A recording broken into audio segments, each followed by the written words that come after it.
Di pembaruan sosialisasi petunjuk teknis layanan pengembangan karir dan profesi dosen kemarin tanggal 20 Februari 2026, ada beberapa poin pembaruan yang perlu rekan dosen pahami betul. Terlebih ini soal sistem pengakuan dan pengangkatan jabatan akademik dosen. Nah, kali ini kita bakal membedah semuanya secara singkat, padat, dan juga jelas. Mulai dari gimana pengadaan rekan dosen yang seharusnya dilakuin, gimana mekanisme pengangkatan jabatan akademik pertama, dan gimana pengakuan jabatan akademik sebelum CPNS bisa diajukan secara sah dan aman sesuai sosialisasi Juknis terbaru tahap 2. Oke, kita mulai dari syarat ijazah dan kualifikasi akademik dalam pengadaan dosen. Nah, di bagian pengadaan, rekan dosen tuh udah nggak lagi sekedar proses rekrutmen buat ngisi kelas. Dalam kebijakan terbaru kemarin ini, pengadaan rekan dosen tuh bakal diposisikan sebagai bagian dari strategi kelembagaan jangka panjang. Yang artinya, rekan dosen tuh harus selaras dengan visi, misi, dan tujuan dari perguruan tinggi saat ini. Nah, pengadaan rekan dosen tuh juga dilakuin oleh pihak yang berwenang sesuai status institusinya. Kayak gimana tuh? Nah, contoh dari kementerian buat PTN tertentu, PTN berbadan hukum,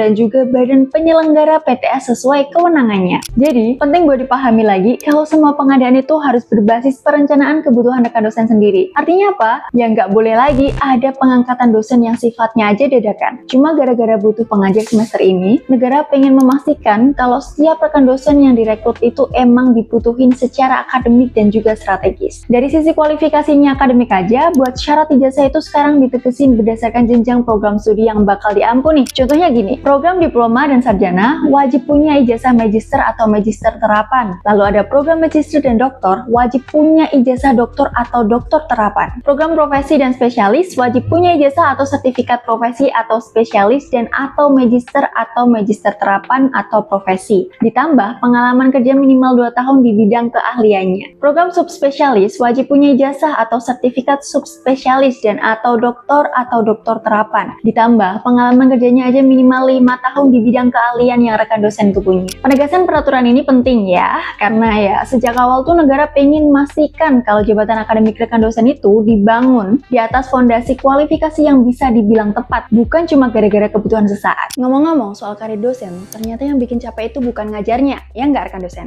tapi administrasi dan kewajiban karirnya ya. Kita harus paham RPS, ngurus PKD, ngerti sistem sister, nyusun roadmap penelitian, sampai mikirin target publikasi ke jurnal Scopus atau Sinta. Dan jujur, banyak dari kita belajar itu semua sendiri, trial dan error. Nah, kalau rekan dosen ngerasa di posisi itu, coba deh cek e-course karir dosen dari duniadosen.com. Di sana ada kumpulan e-course khusus pengembangan karir dosen, mulai dari cara menyusun RPS yang rapi, memahami akun sister biar nggak bingung saat pelaporan, bikin roadmap penelitian jangka panjang, sampai strategi supaya risetmu bisa tembus publikasi bereputasi. Belajarnya fleksibel, bisa diakses kapan aja, dan materinya memang dibuat khusus untuk realita dosen di Indonesia dan ada sertifikat 10 JP sebagai bukti pelatihannya. Semua solusi memahami karir dosen ada di e-course karir dosen. Akses linknya di sini atau cek di deskripsi video ini ya. Siapa tahu ini bisa bantu kamu naik level lebih cepat sebagai dosen. Pengangkatan dosen dalam jabatan akademik, formasi, dan juga AK konversi. Oke, kita lanjut. Setelah rekan dosen tuh lolos di bagian pengadaan dan diangkat sebagai CPNS nih, muncul fase yang bisa dibilang krusial lainnya, kalau bukan pengangkatan pertama dalam jabatan akademik. Sistem pengangkatan ini nggak dilakuin secara sembarangan loh ya rekan dosen, tapi juga harus berdasarkan formasi jabatan akademik yang udah ditetapkan sebelumnya sesuai sama peraturan kepegawaian. Artinya apa? Ya, kalau seseorang itu nggak bisa langsung menargetkan jabatan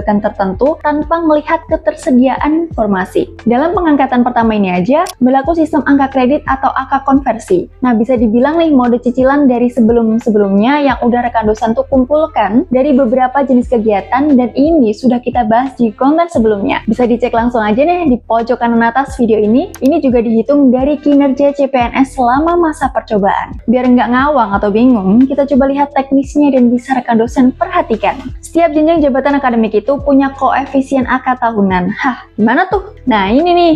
Misalnya asisten ahli di 12,5 dan buat lektor itu ada di 25. Koefisien ini dikalikan dengan persentase predikat kinerja, yaitu predikat baik di 100% dan predikat sangat sangat baik di 150%. Jadi, SKP selama masa CPNS nggak lagi hilang gitu aja. Melainkan nih, SKP itu bisa dikonversi jadi AK dan akhirnya disebut sebagai AK konversi buat pengangkatan pertama. Nah, kalau masa kinerja CPNS belum genap 1 tahun, nah gimana tuh? Ya, perhitungannya dilakuin secara proporsional. Disinilah pentingnya SKP sejak awal. Kinerja CPNS yang ngasal bakal langsung berdampak pada posisi awal jabatan akademik. Oke, kita lanjut lagi ke mekanisme pengakuan jabatan akademik sebelum CPNS. Nah, salah satu isu yang paling sering muncul dan ngebuat beberapa rekan dosen itu ngalamin kebingungan ada di bagaimana nasib jabatan akademik yang udah dipunyai sebelum masuk ke CPNS. Nggak semua bingung, tapi udah jadi hal yang tabu dan emang sering terjadi di kalangan rekan dosen. Betul nggak nih? Nah, dalam kebijakan terbaru yaitu Juknis tahap 2 ini, itu negasin kalau jabatan akademik yang dimiliki sebelum CPNS dapat diajukan pengakuannya. Dengan catatan, ngikutin mekanisme yang cukup ketat dan berjenjang, jadi lumayan memangkas waktu yang banyak loh ini. Rekan dosen yang tergolong CPNS, gimana sebelumnya udah punya jabatan akademik nggak otomatis diakui. Ada beberapa syarat waktu dan kinerja yang harus dipenuhi. Secara prinsipnya aja nih, pengajuan pengakuan jabatan akademik baru boleh dilakuin setelah rekan dosen jalani pengangkatan pertama jabatan akademik sebagai CPNS dan juga rekan dosen tuh menjalani 1 tahun penilaian kinerja sebagai PNS dengan predikat minimal baik. Selain itu, pengajuan juga harus memperhatikan ketersediaan formasi jabatan yang nantinya bakal dituju. Artinya apa tuh? Nah, otomatis rekan dosen tuh nggak boleh loncat jenjang walaupun udah disediain lagi loh ya, dan nggak boleh ngajukan jabatan yang nggak tersedia dalam peta jabatan institusi. Ini nunjukkan kalau sistem pingin ngejaga keadilan struktural tuh bukan lagi sekedar mengakomodasikan riwayat personal. Kita lanjut ke bagian alur teknisinya ya,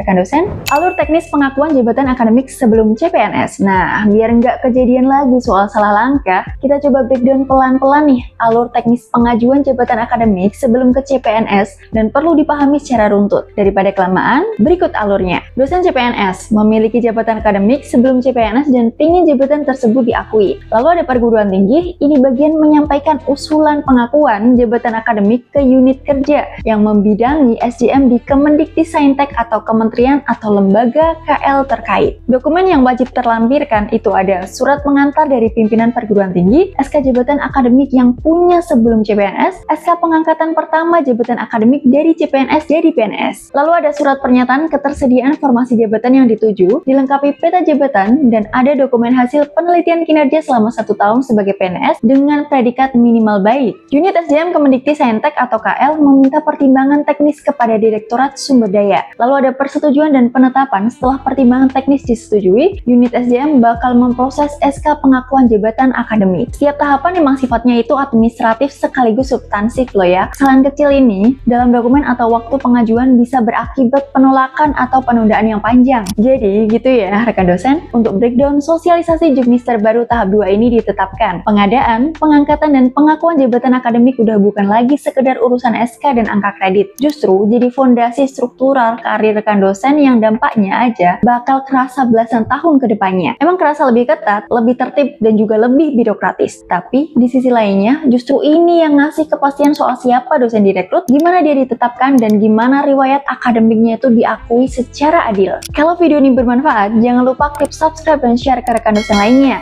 Like dan komen di bawah ini apa yang perlu kita klik lagi seputar karir dan akademik dosen. Sampai jumpa di video selanjutnya.